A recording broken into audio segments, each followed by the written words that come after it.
Je suis ravi d'accueillir une amie, une orthophoniste avec laquelle j'ai maintenant pris l'habitude de collaborer, de travailler, qui a participé d'ailleurs au dernier congrès de la Société française d'orthodontie pédiatrique et qui aujourd'hui commence aussi les lectures peut-être un petit peu plus scientifiques, étant donné que la conférence était un petit peu spéciale au sujet au moment du congrès de la Société française d'orthodontie pédiatrique.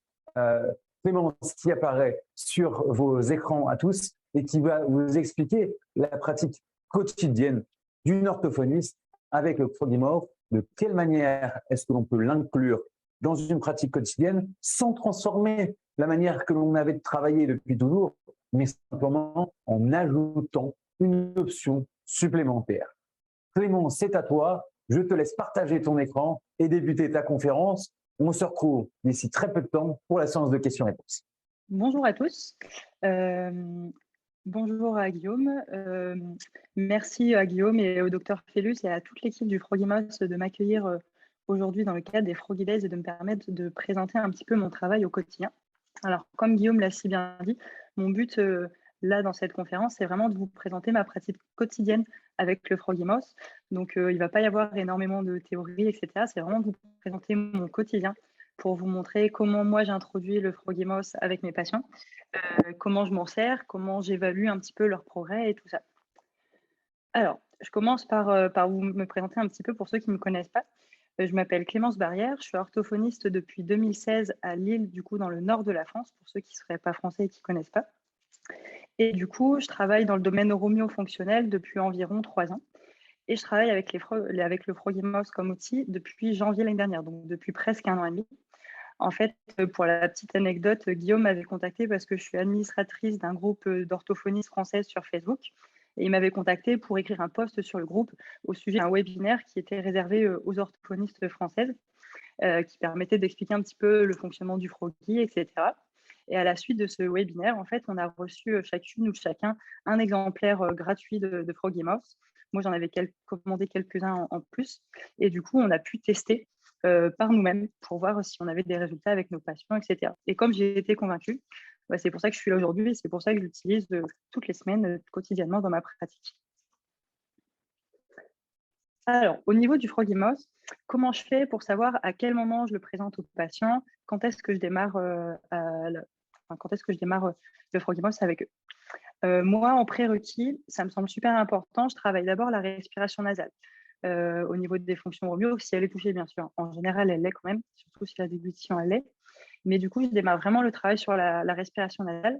Et une fois que c'est automatisé ou presque automatisé, parce que c'est un petit peu long en général, l'automatisation de cette respiration, je propose le Frogimos.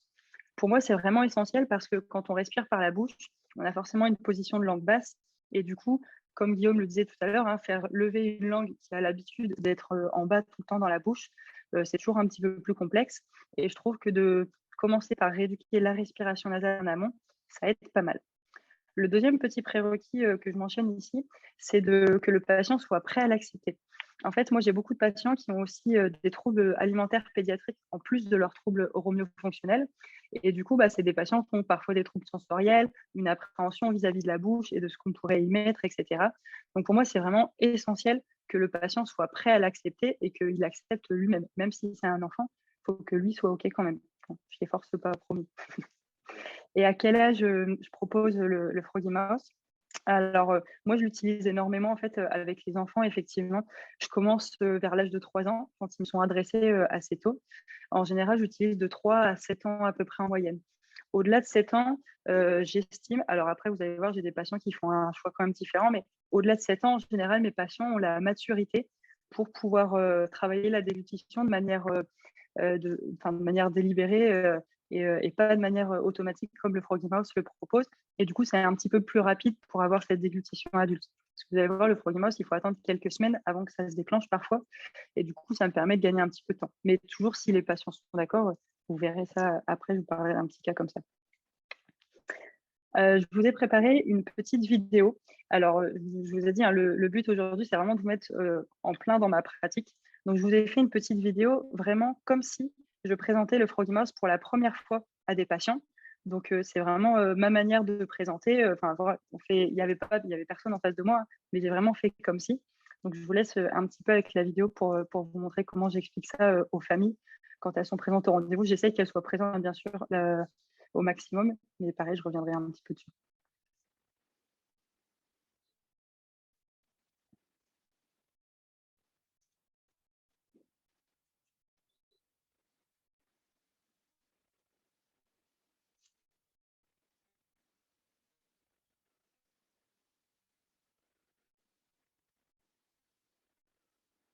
Je crois qu'on n'entend pas le son sur la vidéo. Ah, mince. Si tu partages l'écran, normalement, il y a un petit bouton qui permet de partager le son en même temps. Alors, attends. Partager l'audio. Yes, je refais normalement.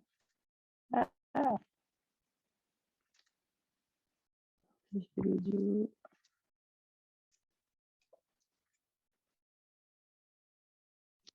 Est-ce que c'est bon? Aujourd'hui, on va parler déglutition. Vous vous souvenez, pendant le bilan, on avait vu que votre enfant ne plaçait pas bien sa langue pour avaler. Le problème qu'on a, c'est qu'actuellement, votre enfant est trop jeune pour travailler la déglutition de manière consciente et volontaire. Il n'a pas la maturité nécessaire à son âge et c'est normal. Du coup, la chance qu'on a, c'est qu'on a des orthodontistes qui ont inventé un petit appareil qui s'appelle le Frogimos, une bouche de grenouille, je vous le montre en même temps, et du coup qui va nous permettre de rééduquer la déglutition de manière automatique et du coup sans effort de la part de votre enfant. Donc ce qui est vraiment pratique à son âge. Et je vous explique un petit peu le fonctionnement. Alors pour faire ça, pour rééduquer du coup sa déglutition, il va falloir porter l'appareil 15 minutes par jour devant la télévision. Je vous réexplique tout à l'heure pourquoi devant la télévision. D'abord, je vous explique comment ça marche. En fait, le Frogimos, quand on le met en bouche, il va maintenir la bouche ouverte. Et du coup, on ne peut pas la fermer. Vous vous souvenez, votre enfant, il avale comme ça. Et il pousse sur les dents avec sa langue. Et vous avez vu, quand je fais ça, on a tous les muscles antérieurs qui se contractent également. Quand on porte le Frogimos, la bouche de grenouille, c'est impossible du coup de fermer tous ces muscles-là. Et du coup, le cerveau de votre enfant, quand il va le porter, au début, il va se retrouver un petit peu en détresse parce qu'il ne va pas pouvoir avaler comme il fait d'habitude. Du coup, le cerveau va se mettre à chercher une nouvelle solution pour avaler. On a de la chance, ce sera la bonne. Et du coup, c'est vraiment comme ça que ça fonctionne. En général, on porte entre 2 et 3 mois en moyenne pour mes patients, mais on verra en fonction de l'avancée de votre enfant, forcément. Je vous avais dit qu'on le portait devant la télé. Pourquoi? Pour 2 raisons. La première raison, c'est que la télé, elle est au même niveau que le regard, elle est à l'horizontale, et du coup, ça c'est chouette pour nous parce que si vous faites une activité en penchant la tête en avant, et bah du coup, avec la gravité, votre langue, elle aussi, elle va aller vers l'avant, ce que nous, on cherche à éviter. Du coup, on essaie d'éviter toute activité qui ferait pencher la tête en avant et on va privilégier du coup la télévision. Et la deuxième raison, c'est que la télévision, c'est quelque chose que les enfants aiment bien, tous normalement. Et du coup, dans le cerveau, ça induit un circuit de récompense.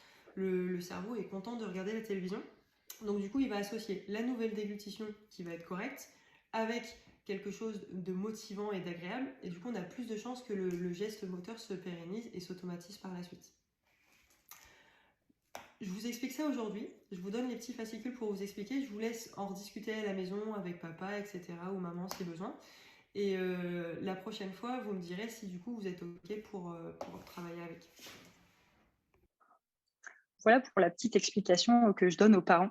J'essaierai de la rediffuser si Frogimos me le permet, même un petit peu sur les réseaux, si ça peut être utile à d'autres orthophonistes, mais ça, on verra ça plus tard. Et du coup, à l'issue en fait de cette explication, alors je voulais passer parce que c'est beaucoup plus rapide. J'explique à l'enfant qui va porter une bouche de grenouille qui va se transformer, qui va le transformer un petit peu en grenouille, qui va lui permettre de regarder la télévision et les dessins animés 15 minutes par jour. En général, c'est trop bien, ils sont contents. Et du coup, on fait le test ensemble en fait. Je mets ma petite bouche de grenouille, ils mettent la leur et on s'amuse, on fait des photos, on se transforme tous les deux en grenouille. Du coup, ça me faisait rire. Du coup, je vous ai mis un petit extrait de photo de bouche de mes patients en mode grenouille. Je trouve ça marrant. Pour les aspects plus pratiques, en rééducation, comment ça se passe? En fait, moi, mes patients, maintenant en neuromyo, avant, je les voyais toutes les semaines. Depuis quelques mois maintenant, j'ai basculé sur un suivi tous les 15 jours à peu près. Et du coup, je les préviens dès la mise en place du Frogimos que du coup, il va falloir le ramener à chaque séance. Il va falloir ramener le leur. Bon, j'en ai quelques-uns en prêt que je désinfecte entre deux. Si vraiment il y a des oublis, mais c'est vraiment pas le but. Et du coup, à chaque séance, à chaque début de séance, pendant 5 minutes, on porte le Froggy Mouse. Et on essaye de le faire dans des conditions réelles. Bon, j'ai pas d'écran télé au cabinet ici. Donc, du coup, je mets YouTube sur la tablette, je la surélève avec des boîtes de jeux parce que j'en ai plein. Et il fait exactement comme à la maison, mais devant ma tablette. Pendant ce temps-là, en général, j'ai les parents avec moi, mais pareil, je reviendrai un petit peu dessus après. Pendant ce temps-là, on essaye d'analyser. Donc, j'apprends aux parents en même temps que je fais des observations. Moi, je leur explique à voix haute ce que j'observe. Comme ça, je les encourage à voir la même chose que moi pour qu'eux aussi sachent voir ce que je leur décris. Et j'observe un petit peu à quel stade l'enfant en est au niveau de sa déglutition. Est-ce qu'il a commencé à trouver la nouvelle déglutition? Est-ce qu'il est encore en recherche, etc. Et surtout, le fait de le faire porter en séance, surtout les premières fois, ça me permet de corriger plein de choses. Vous allez avoir les enfants pipelettes qui parlent et qui font que de le retirer et de papoter en même temps. Donc pareil, je reprécise bien aux parents qu'il ne faut pas le faire, je reprécise à l'enfant, etc. Vous allez avoir ceux qui jouent tout le temps. Donc ils jouent, ils le tripotent, ils le tournent, ils le rentrent dans la bouche, ils le ressortent, enfin bref, ils s'amusent avec. Pareil, ça c'est à éviter. Pendant le port, le froggy ne doit vraiment pas bouger. Donc du coup, pareil, c'est l'occasion de réexpliquer à l'enfant, à sa famille et tout ça. Ensuite, j'explique du coup ce que je vous disais aux parents pour voir un petit peu où ils en sont. Mais souvent, très souvent, il se peut que pendant les 5 minutes, vous n'observiez aucune déglutition. J'ai remarqué qu'en fait, les enfants avec une déglutition primaire, pendant le port du Froggy Mouse, souvent, ils gardent leur salive en bouche. Alors des fois, ils bavent, des fois, ça reste en bouche, mais ils déglutissent très peu. 2 possibilités pour ça. Soit je leur demande oralement de déglutir. Première option. Alors, il y en a qui ne vont pas y arriver sur comment de déglutir. Ou alors, du coup, je montre aux parents comment stimuler avec un petit appui sur le plancher buccal. Donc, je le fais sur l'enfant, puis après, je fais faire le parent pour qu'il sache le refaire sur son enfant si besoin. Et en fait, en appuyant sur le plancher buccal, si vous appuyez un petit peu, j'essaie de vous montrer, hop, un petit peu par là, ça va déclencher le réflexe de déglutition et ça aide la base de langue à monter un petit peu. Ça, c'est une deuxième petite astuce que je leur montre. Et du coup, pendant le reste de la séance, donc, voilà, on déclenche ça, on regarde nos 5 premières minutes. Et puis le reste de la séance, moi, je travaille les autres fonctions Romeo qui a besoin de travailler. Donc, s'il faut refaire un petit peu de respiration nasale, je la travaille, la mastication, l'articulation. Enfin, voilà, je travaille vraiment tout à fait d'autres choses, mais je touche vraiment pas du tout à la déglutition. C'est le froggy qui s'en charge. Moi, je suis là juste pour les guider dans les semaines qui avancent avec le froggy, mais j'ai vraiment pas besoin de toucher à cette rééducation-là. Et pourquoi c'est utile de voir les parents et de leur faire ramener tous les 15 jours, de regarder plutôt que de leur mettre le froggy, puis de les revoir 1-2 mois après, de faire le point de manière moins régulière. Pour tout ce que je vous ai dit déjà, pour tous les conseils, etc., sur la façon de le porter, tout ça. Et puis aussi parce que les parents, des fois, ont des questions, ont des inquiétudes. Pourquoi mon enfant bave pendant qu'il le met? Donc je leur explique que du coup, la langue, on le voit bien, en plus, je leur montre, il y a la langue de leur enfant, souvent, il a la bouche ouverte et elle fait comme ça. En fait, elle essaye de chercher le réflexe de déglutition, elle essaie de le déclencher en allant vers l'avant comme elle fait d'habitude, sauf qu'elle ne peut pas. Et comme elle va vers l'avant, des fois, on a la salive qui coule vu qu'elle n'arrive pas à avaler, ou alors ça pousse la salive, donc ça arrive qu'il bave. Donc, je conseille toujours de garder un petit chiffon, un mouchoir à côté pendant le port pour que l'enfant puisse s'essuyer la bouche lui-même. On a aussi les enfants qui aspirent, ça c'est une question qui revient beaucoup, qui font... Ça arrive très souvent et assez longtemps. Alors moi, j'y vois pas d'inconvénient. En fait, je dis toujours aux parents, je le fais tester aux parents, hein. J'adore faire tester aux gens des trucs bizarres. Je leur fais tester et vous avez déjà réussi à rester la bouche entrouverte comme ça pendant plusieurs minutes et vous imaginez l'enfant pendant 15 minutes, et en fait, c'est super dur de ramener la salive en arrière parce que du coup, vous avez l'aide d'aucun muscle au niveau des muscles jumeaux, des muscles labiaux, etc. Vous n'avez pas ces aides-là. Donc, il y a la langue qui toute seule galère à ramener la salive au milieu de la bouche pour pouvoir l'avaler. Et l'aspiration, en fait, aide à faire ça et à la préparer un petit peu en arrière. Donc, pareil, je surveille qu'il n'y ait pas de mouvement parasite de la langue qui soit un petit peu embêtant. Mais en général, il n'y en a pas, ils aspirent et après, ça leur permet de déglutir correctement. Donc, franchement, moi, je trouve ça vraiment pas inquiétant. On en discutera avec certains si jamais d'autres ont vu d'autres choses. Mais voilà. Alors, j'ai pas du tout fait d'études randomisées pour cette conférence, ni d'études tout court. J'ai questionné vraiment que quelques patients par-ci par-là. Je crois qu'ils doivent être 7 ou 8, hein, c'est un tout petit échantillon.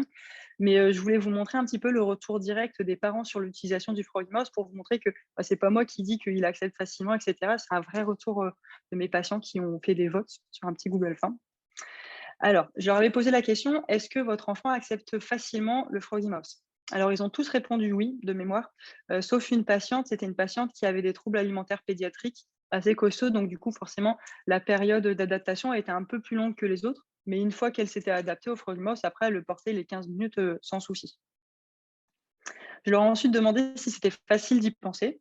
Pareil, je crois qu'il y a un seul patient qui a avoué, donc je ne sais pas qui, c'est anonyme, je ne le saurai jamais, mais qui a avoué qu'il l'oubliait souvent, mais sinon, c'est assez facile d'y penser. J'ai même énormément de parents, ils me font beaucoup rire à chaque fois, qui me disent non, non, mais c'est impossible d'oublier. C'est lui qui m'y fait penser, leur enfant. Parce qu'en fait, les enfants aiment tellement regarder les dessins animés, et eux, ils associent Froggy Mouse égale dessin animé, qu'il y a plein d'enfants qui vont voir leurs parents le matin ou le soir, ça dépend des habitudes de chacun, et puis qui leur demandent s'ils peuvent mettre la grenouille pour pouvoir regarder la télé. En général, ils n'oublient pas trop. C'est assez rare. Je leur ai demandé s'ils arrivaient à analyser les progrès de la déglutition de leur enfant. Alors, les résultats, vous avez vu, sont à peu près de 50-50. Moi, j'ai attribué ça au fait, alors c'est anonyme, hein, mais j'imagine. En fait, j'ai des parents qui peuvent assister aux séances. J'essaye de le faire dès que c'est possible. Et puis parfois, pour des raisons techniques, pour des raisons de petits frères et sœurs qui mettent un bazar pas possible, enfin, pour plein de raisons diverses et variées, des fois, les parents ne peuvent pas assister aux séances. Du coup, je pense que ceux qui ont répondu oui et qui savent un petit peu plus analyser la progression de leur enfant, c'est un petit peu plus ceux qui sont avec moi en séance parce que je vous ai dit, je fais l'observation avec eux, je donne les conseils, etc. Donc, en général, eux arrivent à voir. Alors que pour les autres, je leur explique en 2 minutes à la fin de la séance ou je leur envoie un petit message pour ceux que je ne vois pas au cabinet, des choses comme ça. Mais sinon, si vous prenez les parents avec vous en séance, le but, moi, c'est vraiment de leur transmettre mon analyse pour qu'eux sachent analyser aussi comment leur enfant fait. Donc, en général, ça se fait assez bien. On a exactement la même répartition pour ceux qui avaient des questions ou pas à me poser. Forcément, ceux qui n'étaient pas en séance ont moins de questions à me poser parce que ils ne sont pas là pendant la séance pour me les poser, etc. Au fur et à mesure, on remarque des choses. Alors que ceux qui sont là, en général, ils me posent vachement plus de questions et on avance comme ça ensemble avec eux, ce qui va au quotidien, ce qu'on observe en séance ensemble et tout ça. Et du coup, je voulais finir avec quelques petits cas cliniques. Alors, c'est vraiment très rapide, j'ai pas beaucoup de temps, mais je voulais vous montrer un petit peu l'importance de travailler vraiment avec les enfants le plus tôt possible sur les troubles Romeo de manière générale, parce que là, je vais vous montrer des photos, mais évidemment, il n'y a pas que la déglutition qui a été rééduquée, il y a toutes les fonctions Romeo, il y a la mastication s'il y avait besoin, la respiration nasale, la position de repos de la langue, etc. Enfin, il y a tout un tas de choses qui ont été faites, mais je voulais vraiment vous mettre l'accent là-dessus. À chaque fois, vous aurez à gauche la photo la plus vieille et à droite la plus récente. Sur la photo de gauche, je crois que j'ai réussi à sélectionner des patients. Elles ont toutes été prises en début d'année 2022, entre janvier et février de mémoire, alors que les photos de droite ont toutes été prises assez récemment, je pense il y a à peu près 3 semaines chacune, à peu près. C'est pour vous donner un ordre d'idée. Et du coup, ce qu'on observe, alors à chaque fois, forcément, j'ai coupé la tête de mes patients, du coup, donc ça se verra encore mieux avec le visage entier, mais on peut déjà voir pas mal de choses. On peut déjà voir, c'est pas l'été, hein, ils n'ont pas bronzé encore mes patients. On est à Lille, je vous rappelle, dans le nord de la France. Mais pourtant, vous allez voir, on a les cernes qui sont toutes en diminution sur tous les patients que vous allez voir. On a une amélioration du teint général de la peau, vous avez vu. On a l'impression vraiment qu'il a bronzé, hein. Et puis, vous allez voir une grosse amélioration de l'expressivité de leur visage. Vous allez voir, ils ont tous un visage assez tombant et surtout assez anémique au niveau expression. Alors, encore une fois, vous ne les voyez pas en entier, mais on peut déjà voir un petit peu comme c'est flagrant. Je vous en montre quelques-uns. Vous voyez, là, c'est pareil, il a vachement les traits tombants. Puis en plus, il avait des habitudes de succion de la langue. Donc, tout le tour de ses lèvres était abîmé parce qu'il passait tout le temps la langue dessus, etc. Pareil, il n'a toujours pas fait d'UV, mon patient, mais il a bien meilleure mine, je trouve. Encore un autre patient. Et du coup, ce petit patient-là, je voulais vous en parler tout à l'heure. Je vous disais, j'ai des patients, normalement, après 7-8 ans, je leur propose de rééduquer volontairement la déglutition. Et pourtant, j'ai des patients, alors je leur propose les deux. Quand ils sont pile à la limite, là, il a 7 ans, quand ils sont vraiment pile à la limite de l'âge et de la maturité nécessaire, je leur demande, je dis, voilà, soit on peut le travailler, je leur explique, on va boire des trucs, manger des trucs. Moi, je vends ma rééducation quand même, hein. Ou alors qu'on peut travailler avec une petite grenouille, un petit appareil en bouche qu'on mettra tous les jours devant la télé. Ce patient-là, il avait choisi de travailler avec la grenouille. Du coup, allons-y, hein, c'est son choix, c'est sa rééducation et du coup, il était super content et ça s'est super bien passé. Merci pour votre attention. J'espère que j'aurai répondu à plein de questions. Je ne sais pas, Guillaume, s'il y en avait aussi. Oui, super. Merci beaucoup, Clémence, de cette super conférence et puis de ce petit sondage auprès des parents de tes patients qui était particulièrement intéressant. Alors, on a 3 minutes pour faire les questions-réponses, enfin, du moins la première salle de questions-réponses, parce qu'on rappelle que ce sera sur le groupe Facebook, sur la publication dédiée à ta conférence, que l'on traitera les autres questions-réponses en rafale. Concrètement, comment présentez-vous l'acquisition du Froggy Mouth? Est-ce que les patients les achètent chez vous ou est-ce que vous leur demandez de se les procurer directement sur le site? Ouais, c'est vrai que c'est une question qui revient beaucoup. J'y réponds, je vous en ai pas parlé, je partage beaucoup de cas aussi sur mon compte Instagram. C'est une question qui revient très, très souvent. En fait, moi, je leur donne le choix. Je leur explique qu'ils peuvent commander eux-mêmes l'appareil directement sur le site de Frogmos à leurs frais. Enfin, de toute façon, c'est toujours à leurs frais. Ou alors, moi, j'ai un petit stock en continu au cabinet. En fait, je les achète en plusieurs exemplaires. Et vous verrez sur le site, quand on en achète plusieurs, on a d'office, même sans que ce soit les Froggy Days, il y a tout de suite une réduction qui s'applique. Et du coup, ça divise à la fois les frais de port et le frais. Et moi, je leur revends au prix coûtant de ce que j'achète au cabinet. Est-ce qu'il commence directement par 15 minutes ou est-ce que c'est difficile? On fait une introduction progressive, commençant par 5 minutes, 10 minutes, puis 15 minutes. Oui, c'est tout à fait possible. J'ai surtout mes patients, je vous disais, qui ont des troubles alimentaires pédiatriques, c'est souvent d'ailleurs ce qu'on fait. En général, ils acceptent quelques minutes et chaque jour ou chaque semaine, ça dépend des patients, on augmente un petit peu la durée du port jusqu'à arriver à 15 minutes. Tu ne fais pas manger ni boire durant ces séances? Non, je ne les fais pas manger ni boire durant ces séances. C'est vrai que je ne l'ai pas énormément expliqué, mais dans le suivi, une fois que c'est assez avancé, j'observe leur déglutition salivaire en spontané, puis j'explique aux parents comment l'observer pour qu'ils le voient. Et puis, on se fait un petit test. Quand je sens que c'est bon, on se fait un petit test alimentaire et avec une boisson, pourquoi pas. Ouais. Comment vous est-il possible de commencer le traitement de la respiration nasale alors que le nasopharynx étant inflammé, obstrue et bloque le passage de l'air respiré? Moi, j'ai pas le souci. En général, je travaille aussi avec les ORL. Donc, je vérifie toujours que les conditions anatomiques soient là avant de démarrer une éducation de la respiration nasale. C'est marrant, c'est une des autres remarques qui était faite sur le chat, justement, de toujours travailler avec les ORL pour ça. Une petite dernière question, c'est à partir de quel âge est-ce que tu commences à utiliser le Froggy Mouth? À partir de 3 ans pour moi. C'est une question qui revient souvent, généralement. On parle de la base de 3 ou 4 ans parce que c'est à cet âge-là que la mastication doit se mettre en place, donc que l'on doit changer de mode de déglutition. Et si ça ne se fait pas naturellement à cet âge-là, eh bien, il va falloir trouver une solution pour provoquer le passage de la déglutition primaire à la déglutition secondaire, parce que si ça ne s'est pas fait naturellement à ce moment-là, on n'a que très peu de chances de se faire naturellement par la suite. J'en profite pour répondre à une petite question que je vois qui nous est posée par notre ami Stefano Di Vecchio, qui nous demande qu'on lui demande souvent s'il est possible de dormir avec le Froggy Mouth et comment est-ce que l'on se comporte. Alors, est-ce qu'il est possible de dormir avec le Froggy Mouth? Stéphano, je pense qu'on a beaucoup travaillé sur ces sujets-là. 15 minutes par jour doivent normalement suffire. S'il y a certains cas particuliers sur lesquels on aurait besoin de le porter plus longtemps et éventuellement de faire dormir le petit patient avec, c'est surtout au sens clinique du praticien de prendre cette décision, même s'il y a une réglementation assez stricte pour les appareils médicaux de classe 1, mais je n'ai aucun doute que ton sens clinique te permettra de déterminer pour chaque situation si on peut mettre le Froggy Mouth durant toute la nuit ou non, surtout de même à faire en sorte qu'il reste tout de même parce que on peut vite se retrouver à avoir soit le Froggy Mouth qui tombe, soit commencer à baver. Petite dernière question, une dizaine de secondes. Comment est-ce que tu essayes d'automatiser la respiration nasale? Alors ça, c'est un sujet qui demande plus que 10 secondes pour y répondre, Guillaume, t'abuses. Allez, un petit peu. C'est un vaste sujet. Alors, tu me fais 15 secondes et tu réponds plus sur Facebook. Sur Facebook, tu feras une belle réponse. Ça marche. Et je ferai des liens aussi vers des outils qui sont intéressants que j'ai découverts et qui ont été sortis récemment sur le sujet. Mais il y a plein de petites choses à stimuler pour avoir une respiration nasale. Déjà, le nettoyage du nez, qui est super important par le mouchage ou par des lavages avec du sérum FI ou des choses comme ça. Respirer des odeurs pour stimuler la zone olfactive. Enfin, voilà, c'est déjà des petites pistes de réflexion. Et comme tu dis, après, il faudra répondre sur Facebook parce qu'on n'aura pas le temps là. Il faudra répondre sur Facebook, donc sur le groupe du congrès. Et puis, tous les participants peuvent te suivre sur ta page Instagram, clem.ortho, sur lequel tu donnes justement toutes tes petites techniques au quotidien. Et ben, tu peux d'ores et déjà d'ailleurs y répondre dessus. Comme ça, on aura 2 réponses sur cette question-là. Merci infiniment, Clem, d'avoir participé avec nous au Froggy Days.